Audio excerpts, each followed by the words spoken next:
मेरे पापा को मरे हुए 5 महीने गुजर चुके थे। मेरी माँ जवानी में विधवा हो गई थी। जब माँ मुझे लेकर नानी के घर जाने लगी तो चाचा ने हमें रोक लिया और माँ से कहा, आप मेरे भाई की बीवी है, मैं आपका ख्याल रखूंगा, आपका ख्याल रखना मेरा फर्ज है। तब से चाचा मेरी माँ और मेरा बहुत ख्याल रखते थे। अपनी बीवी से ज्यादा मेरी माँ पर मेहरबान रहते थे। वजह ये थी कि चाची मेरी माँ पर शक करती कि उनका मेरे पति के साथ कोई चक्कर है और फिर चाची ने हमारी जिंदगी जहन्नम बना रखी थी। सारे घर के काम हम माँ बेटी से दिन भर करवाती और हम दोनों को बातें भी सुनाती। बड़ी चाची कभी भी हमारे काम से खुश नहीं रहती। वह हमेशा हमारे काम में कमी निकालती। कभी कहती कि ठीक से नहीं किया तो कभी कहती कि काम बिगाड़ दिया है। ऐसे में मेरी जिंदगी नरक बनाकर रह गई थी। ऊपर से उनकी की 3 बेटियां और एक बेटा भी हमारे लिए मुसीबत बन गए थे। वह भी सारा दिन मुझे और मेरी माँ को कामों में उलझाए रखते थे। इस घर में हमारा इकलौता सहारा जो थे वो मेरे चाचा थे। चाचा मेरा और मेरी मम्मी का बहुत अच्छे से ख्याल रखते, मगर चाची से ये सब भी बर्दाश्त नहीं होता। जब से पापा का मृत्यु हुई तब से चाचा मेरी और मेरी माँ के लिए अलग से फल लाया करते और अपने बच्चों के लिए अलग से लाते थे, मगर चाची हमसे फ्रूट तक छीन कर ले जाती और कहती थी कि जब हमारा खाना पीना एक साथ है तो यह अलग अलग फ्रूट लाने का क्या मतलब है, और फिर हमें फलों के देखना नसीब होता था। एक दिन में और माँ घर के सारे काम करने के बाद जब थोड़ी देर के लिए कमरे में आराम करने गई, मेरी माँ ने मुझसे कहा, संध्या मेरी कमर दर्द कर रही है। मैं माँ की कमर दबाने लगी। तभी चाची कमरे में आ गई और मुझसे कहने लगी, भाभी फिर से लेट गई है, किचन कौन देखेगा? मैंने आपसे पहले भी कहा था कि आज बच्चों को गुलाब जामुन खाने का दिल कर रहा है और तुम इधर लेटी हो। मेरी माँ की आंखों में उस वक्त आंसू आ गए थे। वह कहने लगी, तबीयत ठीक नहीं है। चाची एकदम से चिल्ला पड़ी थी। वो कहने लगी, माँ बेटी हर वक्त बीमार पड़ी रहती हो। मेरा दिल करता है कि तुम दोनों माँ बेटी को धक्के मारकर घर से निकाल दूं। मगर मुझे इस बात का पता नहीं है कि तुमने मेरे पति पर क्या जादू कर रखा है जो तुम लोगों को इस घर से जाने नहीं देता। मेरा बस चले तो मैं तुम दोनों को अपने घर में एक पल के लिए भी बर्दाश्त नहीं करूं। माँ उठी और किचन में चली गई। मेरा दिल चाहता था कि मैं चाची से पूछ लूं कि आपके अंदर का शैतान आखिर कब खत्म होगा। दरअसल जब मेरे पापा थे तो बहुत कमाया करते थे। चाचा से ज्यादा मेरे पापा की आमदनी थी। हमें अच्छा खाना खाते हुए और अच्छा पहनते हुए ये सब देखकर चाची जलन का शिकार होती रहती थी। हमारी जिंदगी बहुत सुकून से गुजर रही थी। ना जाने हमारी खुशियों को किसकी नजर लग गई थी कि मेरे पापा का देहांत हो गया है, तो अब तक सदमे में ही थी। चाची ने बड़ी होशियारी से पापा का बिजनेस चाचा के हवाले कर दिया था। जाहिर सी बात है कि मैं तो अपने होश में नहीं थी। उस वक्त पापा का कारोबार डूबने वाला था तो चाचा ने उसे संभाल लिया था। अब चाचा हर महीने सारी आमदनी लाकर मेरी माँ के हाथ पर रख दिया करते, इसको कहाँ इस्तेमाल करना है यह आपकी मर्जी है। ये सब देखकर तो चाची का दिल जल कर रह गया था कि मेरा पति अभी भी एक एम्प्लॉय के तौर पर काम कर रहा है। चाची ने चाचा और माँ पर शक करना शुरू कर दिया। अब रोज चाचा से लड़ने लगी थी और कहने लगी कि तुम अपनी भाभी और उसकी बेटी संध्या पर इतना मेहरबान क्यों हो, जरूर दाल में कुछ काला है। एक दिन माँ चाची के सामने हाथ जोड़ दिए थे और कहा था कि ऐसे अल्फाज अपने मुंह से मत निकाला करो, मुझे मेरी बेटी के सामने शर्मिंदा मत किया करो, मैं किसी को मुंह दिखाने के काबिल नहीं रहूंगी। लेकिन एक दिन चाचा ने चाची से साफ साफ कह दिया कि अगर तुमने यह बात कहनी ना छोड़ा तो मैं तुम्हें घर से निकाल दूंगा और तुम्हें तलाक दे दूंगा। ये बात सुनकर चाची बहुत डर गई थी। उसके बाद उन्होंने फिर कभी यह सब बात अपने मुंह से एक बार भी नहीं निकाली थी, लेकिन उन्होंने माँ और मुझे बहुत जलील करने में कोई कसर भी नहीं छोड़ी थी। चाचा को इस कदर अपनी मुट्ठी में कर लिया था कि जो महीने भर का खर्च लाकर वह माँ के हाथों में रखते थे, उन्होंने वह देना भी बंद कर दिया। यानी कि अब हमारे बिजनेस पर चाचा और उसके बच्चों का पूरा कब्जा हो गया था। माँ की तबीयत अब बहुत ज्यादा खराब रहने लगी थी। मैंने सोचा था कि मैं चाचा से बात करूंगी और उनसे कहूंगी कि वह माँ के इलाज के लिए चंद पैसे दे दे। जब रात को वह घर आए तो मैं उनके पास चली गई और मैंने उनसे कहा कि चाचा मुझे आपसे जरूरी बात करनी है। तब चाचा कहने लगे कि हाँ बेटी कहो, क्या बात करनी है। तब मैंने कहा कि मेरी माँ की तबीयत अब बहुत खराब है, उनकी वजह से बड़ी परेशानी हो रही है। आप मेरी माँ के इलाज के लिए कुछ पैसे दे दे ताकि मैं माँ को किसी अच्छे डॉक्टर के पास ले जाऊँ। चाचा कहने लगे ठीक है बेटी, मैं तुम्हें कुछ पैसे दे दूंगा। मुझे तो उस बात का पता भी नहीं था कि मेरी चाची हम दोनों की बातें सुन रही थी। फिर वो आगे बढ़ी और कहने लगी मेरे लिए तो तुम्हारे पास बिल्कुल भी पैसे नहीं है। चाचा कहने लगे कि अगर तुम कभी बीमार पड़ोगे तो तुम्हें भी मैं डॉक्टर के पास लेकर जाऊंगा। इतना पत्थर दिल नहीं है, लेकिन तुम कैसे बीमार पड़ोगे? तुम तो सारा दिन बिस्तर पर लेटी रहती हो, अपनी भाभी और संध्या पर हुक्म चलाती रहती हो और उनसे सारा दिन घर का काम करवाती रहती हो। बीमार तो वह इंसान होता है जो रोज मेहनत करता है। चाची ने जब चाचा के मुंह से यह सारे अल्फाज सुने तो उनके चेहरे का रंग उड़ गया, पर कुछ कहे बिना ही कमरे से बाहर निकल गई थी। बड़े पापा ने उस समय मुझे 10,000 रुपए दिए थे और मुझे कहा कि अपनी माँ को सुबह डॉक्टर के पास ले जाना। मैंने चाचा को दिल से धन्यवाद किया था और अपने कमरे में आकर सारी बात अपनी माँ को बता दी। माँ कहने लगी धन्य है तुम्हारे चाचा का, जिनको अपनी बीवी की करतूत तो मालूम है। मैंने कहा कि माँ मुझे भी इस बात की तसल्ली है। माँ कहने लगी बस मैं चाहती हूँ कि मेरी और तेरी इज्जत इस औरत से सुरक्षित रहे और कुछ भी कर सकती है। मैं बोली माँ चाची सारा दिन हमारी बेइज्जती करती रहती है, उससे बड़ा और क्या करेगी। माँ कहने लगी ऐसी औरतें बहुत कुछ कर लेती है, तुम क्या जानो। मैंने माँ से कहा छोड़ो इन बातों को, अब मेरे पास पैसे आ गए हैं और मैं सुबह आपको डॉक्टर के पास लेकर चलूंगी। मैं रात को सोई थी इस बात से बेखबर कि आने वाली सुबह हमारे लिए क्या लेकर आने वाली थी। जब सुबह हुई तो मेरी आंख किसी के दरवाजा पीटने की आवाज सुनकर खुली थी। मैंने जल्दी से तुरंत जाकर दरवाजा खोला तो सामने चाची खड़ी थी। वह मुझे खा जाने वाली नजरों से देख रही थी। पीछे ही चाचा भी चले आए थे। चाची उनको कहने लगी कि तुमने अपने चाचा के पैसे चुराए हैं। मैंने ना में सर हिला दिया और बोली नहीं चाची, आप ये कैसी बातें कर रही है। मैंने तो जिंदगी में कभी भी चोरी नहीं की। बड़े पापा खुद कल रात को माँ के इलाज के लिए मुझे 10,000 रुपए दिए थे।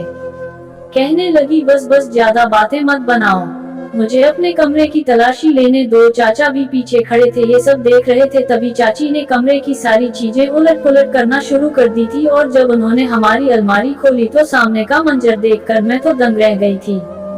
चाची ने अलमारी से अपने सोने का हार निकालकर हवा में लहराते हुए वह कहने लगी संध्या, मेरे सोने का हार तुम्हारी अलमारी में क्या कर रहा है। माँ तो ये सब देखकर घबरा गई थी और हाथ जोड़कर चाचा से कहने लगी मुझे पता नहीं। चाचा की अंगूठी निकालकर हमें दिखाई और कहने लगी यह अंगूठी है जो मैं और मेरा पति सुबह से तलाश कर रहे थे। मुझे तो पूरा ही यकीन था कि जब रात को तुम्हारी बेटी हमारे कमरे में आई थी तो यही लेकर गई होगी। मुझे तो पता है कि तुम दोनों माँ बेटी के हाथ में बड़ी सफाई है। इस तरह चोरी करते हो कि सामने वाले को कुछ पता ही नहीं चलता।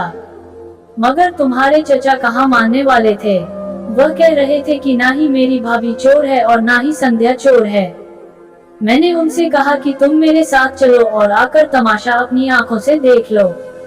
मुझे तो यही लगता है कि ये दोनों माँ बेटी हमारी चीजें लेकर यहाँ से फरार होने का इरादा बना बैठी है। चाचा कहने लगे कि मुझे आप दोनों से इस चीज की उम्मीद नहीं थी।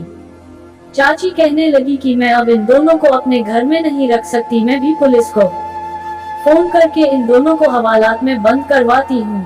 तभी चाचा कहने लगे ऐसी हरकत मत करना, जैसे भी है यह मेरे भाई की निशानी है। चाची के माथे पर बल पड़ गए। कहने लगे आज भी आप इन दोनों माँ बेटी की तरफदारी कर रहे हैं। चाचा चुप रहे थे तो चाची कहने लगी अगर तुम चाहते हो कि मैं तुम्हारी भाभी और संध्या को पुलिस के हवाले ना करूं तो इन्हें घर से निकाल दो, मैं भी दोनों को साथ में नहीं रख सकती। चाचा का चेहरा तब उतर गया था और आगे बढ़े और हमसे माफी मांगते हुए कहने लगे कि भाभी अब बात चोरी तक आ गई है। अगर आपने या संध्या ने इस तरह की हरकत ना की होती तो आज मेरी बीवी की ये मजाल ना होती कि वह आप दोनों को इस घर से निकल जाने का कहती, लेकिन गलती तो आपकी और आपकी बेटी की है। मैं अपनी बीवी को मना नहीं सकता। इसलिए बेहतर यही होगा कि अब आप घर से चली जाए ताकि मेरी बीवी आपको पुलिस के हवाले ना कर सके। तब मेरी मम्मी आगे बढ़ी थी। वो जिंदगी में पहली बार चाचा के सामने बोल रही थी। वो कहने लगी, जिस घर से आप जाने का कह रहे हो, ये घर मेरे पति ने बनाया था। आप एहसान फरामोश हो। अगर आप तो सारी हदें पार कर रहे हो। आपने मेरे पति के घर पर कब्जा किया। मैं चुप रही। आपने मेरे पति का सारा बिजनेस अपने कब्जे में कर लिया। मैं तब भी चुप रही। आपकी बीवी ने मुझे और मेरी बेटी से नौकर की तरह रवैया रखा। हमसे पूरे घर का काम करवाया। मैंने फिर भी कुछ नहीं कहा, लेकिन अब बस बहुत हो गया। अगर इस घर से कोई जाएगा तो मैं नहीं, बल्कि आप और आपकी बीवी और आपके बच्चे जाएंगे। मेरी अम्मा की आवाज बहुत तेज थी। चाचा कहने लगे, भाभी आपको गलतफहमी हो रही है। अगर मैंने आपके पति का बिजनेस ना संभाला होता तो क्या इस मुकाम पर पहुंचता, बल्कि वह कब का टूट गया होता और आप ये घर बेचने पर मजबूर हो जाती। आपके पास छत भी ना रहती। आप दोनों माँ बेटी पहले भी चोरी करते रहे हैं। हमारा बहुत सारा पैसा गायब है जो आपने ही चोरी किया होगा। ये बात सुनकर चाची आगे बढ़ी और उन्होंने पुलिस का नंबर मिला कर कहने लगी कि आप हमारे घर आ जाए, हमारे घर में चोर है। चाचा कहने लगे, भाभी आप तो अपनी जिंदगी गुजार चुकी है, अब अपनी बेटी का ही कुछ सोचिए। बेहतर इसी में है कि आप ये घर छोड़कर चली जाए। आपको नहीं पता कि थाने में क्या सलूक होता है। उन्होंने माँ को इस कदर डराया कि माँ 2 जोड़ी कपड़े बैग में रखकर मुझे अपने साथ लेकर रवाना हो गई। मैं और माँ बेबसी के अंत तक पहुँच गई थी। दुख तो इस बात का नहीं था कि हमें हमारे हक से दूर किया जा रहा था, क्योंकि जब से पापा मरे थे हमें कभी हमारा हक मिला ही नहीं। असली परेशानी इस बात की थी कि हमारे पास रहने के लिए कोई ठिकाना नहीं था। माँ कहने लगी, बेटी अब हम कहाँ जाएंगे जब से बाबा हमारी जिंदगी से गए थे। चाचा ने हमें किसी से मिलने जुलने भी नहीं दिया था और ना ही किसी के साथ रिश्ता रखने दिया था। अगर माँ की कोई दोस्त होती तो हम उसके घर चले जाते। यूं ही चलते चलते रात हो गई। हम अपने शहर से दूर आ गए थे, मगर कोई भी ठिकाना हमें नहीं मिला। माँ भी खामोश थी और मैं भी खामोशी थी। फिर रात हो गई। अकेली औरतों को मर्द अजीब नजरों से देखने लगे थे। हम क्या करें? मेरे पास कोई जवाब ही नहीं था। हम आगे पहुँचे तो हमें एक घर नजर आया। माँ कहने लगी, ये जगह रात बिताने के लिए अच्छी है, सुबह हम कहीं निकल जाएंगे। मैंने कहा कि ठीक है माँ, आ जाओ, हम इस चलते हैं। मैं और मेरी माँ घर में दाखिल हो चुके थे। वहाँ पर कोई शख्स मौजूद नहीं था। मैं और माँ जमीन पर बैठ गए थे। माँ के आंसू निकलते जा रहे थे। वह कहने लगी, बेटी मुझे माफ कर दो, मेरे होते हुए तुम्हारी जिंदगी में ऐसा दिन आ गया। मैंने कहा कि मैं इसमें आपका कोई कसूर नहीं, आपको शर्मिंदा होने की जरूरत नहीं है। ईश्वर उन लोगों से हिसाब लेंगे जो हमें इस हाल तक पहुंचाने की जिम्मेदार हार है। माँ खामोश रही। मैं और मैं एक दूसरे के सामने बैठे थे। डर के मारे ना तो मुझे नींद आ रही थी और ना ही माँ को। मैंने महसूस किया कि माँ कुछ बेचैन सी थी। कभी उठकर खड़ी हो जाती तो कभी बैठ जाती। मैं आगे बढ़ी और बोली, क्या बात है माँ, आप थकी लग रही है। माँ ने ना में सर हिलाया और उनका मैंने महसूस किया कि माँ का पूरा शरीर पसीने से लथपथ हो चुका था। उनके चेहरे का रंग फीका पड़ चुका था और फिर वह कहने लगी कि देखते देखते ही वह तो बेहोश हो गई। मैं बोली, माँ क्या हो गया है आपको, आप आंखें खोलो। मगर माँ ने मुझे उस वक्त कोई भी जवाब नहीं दिया। माँ जैसे जमीन पर गिर गई थी। मैंने जल्दी से नब्ज को टटोला था, अभी भी चल रही थी। मुझे मालूम था कि मेरी माँ दिल की मरीज है और डॉक्टर ने ऐसी हालत में माँ को जुबान के नीचे रखने के लिए गोली के लिए कहा था। मेरे पास इस वक्त गोली मौजूद नहीं थी। मैंने माँ को वहीं पर लिटाया और खुद भागते हुए बाहर निकल गई थी। जल्दी जल्दी करीब के मेडिकल पहुंचना चाहती थी ताकि वहां से माँ के लिए गोली लेकर आ सकूं। मेरे पास पैसे नहीं थे, मगर मुझे यकीन था कि ऐसी हालत में भगवान मेरी मदद जरूर करेंगे। मैं बढ़ती जा रही थी और फिर मैंने महसूस किया कि मेरे पीछे कुछ आवारा लड़के लग चुके हैं। मेरा दिल बहुत तेजी से धक धक करने लगा था। वो कहने लगी कि तू यहाँ से भागकर कहाँ जा रही है, तुम्हारे पास फरार होने का कोई भी रास्ता नहीं है। ऐसा करो कि रुक जाओ, हमें मत बताओ। मैं उनकी बातें सुनकर बहुत ज्यादा डर गई थी और अपनी दौड़ और तेज कर दी, मगर वह भी कहाँ रुकने वाले थे। वह भी मेरे पीछे पीछे भागते रहे और मैं भगवान से दुआएं मांगती जा रही थी कि मेरी माँ बीमार है, मुझे इन लोगों से बचा लो। मेरा डर से पूरा बुरा हाल था, टांगी भी पूरा कांप रही थी, मगर वह लड़के तो मेरे पीछे ही आते जा रहे थे। तभी मुझे सामने एक कब्रिस्तान नजर आया था। कब्रिस्तान देखकर मेरा दिल सन्न हो चुका था। मैं रात के इस वक्त उस कब्रिस्तान में बिल्कुल भी नहीं जाना चाहती थी, लेकिन वह लड़के भी उस कब्रिस्तान में मेरे पीछे आ गए। वहाँ मुझे कौन बचाने वाला था। तभी मुझे टूटी हुई कब्र नजर आई। मैं उन आवारा लड़कों की नजर से ओझल होने के लिए उस टूटी हुई कब्र में उतर गई। मेरा दिल जोर से धड़क रहा था। ऐसा लग रहा था जैसे कि अभी मैं मरने वाली हूँ और मुझे उन लड़कों के कदमों की आवाज सुनाई दे रही थी और साथ में एक दूसरे से बात कर रहे थे। अगर लड़की मिल गई तो इसको हम छोड़ेंगे नहीं। ये बात सुनकर तो मैं और घबरा गई। फिर वह दोनों लड़के कब्रिस्तान में तलाशी करते रहे, लेकिन उन्हें मैं कहीं ना मिली तो वहीं चले गए। मैं अपनी सांसें बराबर करने लगी थी और मैं कब्र से बाहर आने लगी। मेरा हाथ किसी चीज पर लगा, मैं उछल गई। ऐसा लगा किसी आदमी पर मेरा हाथ लगा है, मगर पूरे चांद की रोशनी से मुझे नजर आया कि एक लाल कपड़े में कोई चीज बनी हुई थी। मैंने आसपास देखा तो कोई नहीं था। मैंने जब उस कपड़े को खोला तो उसमें मुझे पैसे और जेवर नजर आए। मैंने उसे उठाया और कब्रिस्तान से निकल गई। अब तो सुबह हो गई थी। मुझे कोई डर नहीं था, लेकिन माँ की फिक्र सता रही थी। मैं किसी तरह उस जगह पर वापस आ गई जहाँ रात को माँ को छोड़ गई थी। ये देखकर मैं हैरान थी कि वहाँ पर एक औरत मौजूद थी जो माँ का ख्याल रख रही थी। मैं आगे बढ़ी तो देखा कि माँ मुझे देखकर मुस्कुरा रही थी। मैंने उस औरत से पूछा कि आप कौन है। औरत कहने लगी कि यहाँ से गुजर रही थी तो मेरी नजर इस औरत पर पड़ी। ये औरत दर्द से तड़प रही थी। मैंने उनसे पूछा कि परेशानी क्या है, तो इन्होंने अपने दिल पर हाथ रखा। मैं सारी बात समझ गई। मेरा भी दिल का मसला है। मुझे भी डॉक्टर ने जुबान के नीचे गोली रखने के लिए दी थी, जो मैं अपने बैग से निकालकर इनकी जुबान के नीचे रख दी, पर यह ठीक हो गई। मेरी आंखों में आंसू आ गए कि ईश्वर इंसान की ऐसी जगह पर मदद करता है जो उसने सोचा भी ना हो।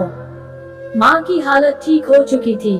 मैंने उनका धन्यवाद किया और माँ को अपने साथ लेकर वहाँ से निकल गई। माँ कहने लगी कि तुम मुझे कहाँ लेकर जा रही हो। मैं माँ को अपने साथ लेकर होटल में गई थी। एक अच्छा सा कमरा मैंने बुक किया। माँ कहने लगी, इस कमरे के लिए तुम्हारे पास पैसे कहाँ से आए। तब मैंने माँ को सारा किस्सा सुना दिया और उनके सामने वो गठरी खोल दी। हमने जब वो कागज खोले तो उस पर जो तारीख लिखी थी उसे देखकर मैं और माँ हैरान रह गए। वो जेवरात है। किसी ने 100 साल पहले सुरक्षा के लिए कब्र में छुपाए थे। जाहिर सी बात है कि अब उन चीजों का मालिक तो मर गया होगा। तो माँ कहने लगी, अब हम ये रख सकते हैं। फिर हमने जेवरात बेच दिए। वह इतने महंगे थे कि हमने अपने लिए नया घर भी खरीद लिया। माँ कहने लगी कि मैं अपने साथ बुरा सलूक करने वाले को माफ नहीं करूंगी। माँ ने कहा कि मैं चाचा और उनकी पत्नी पर केस करना चाहती हूँ।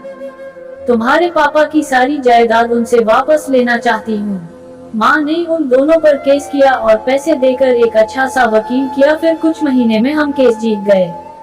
सारी जायदाद वापस मिल गई और चाचा चाची भी जेल की सलाखों के पीछे चले गए थे। हमने उनसे अपना घर वापस ले लिया। उनके पास रहने के लिए कोई ठिकाना नहीं था। चाची अपने बच्चे को लेकर वापस अपने मायके चली गई और सुनने में आया कि उनके मायके वाले भी चाची और उनके बच्चों के साथ वही सलूक करते हैं जो उन्होंने मेरे साथ किया था। बुरे कर्मों की बुरी सजा होती है। अपना किया हुआ लौटकर सामने जरूर आता है। ये बात हमेशा ध्यान रखें। दोस्तों, आशा है कि आप लोगों को ये कहानी पसंद आई होगी। अगर आप लोगों को ये कहानी पसंद आई है तो प्लीज हमारे चैनल अनजान वॉइस को सब्सक्राइब और वीडियो को लाइक जरूर करिएगा एंड घंटी का बटन जरूर दबाएं। धन्यवाद।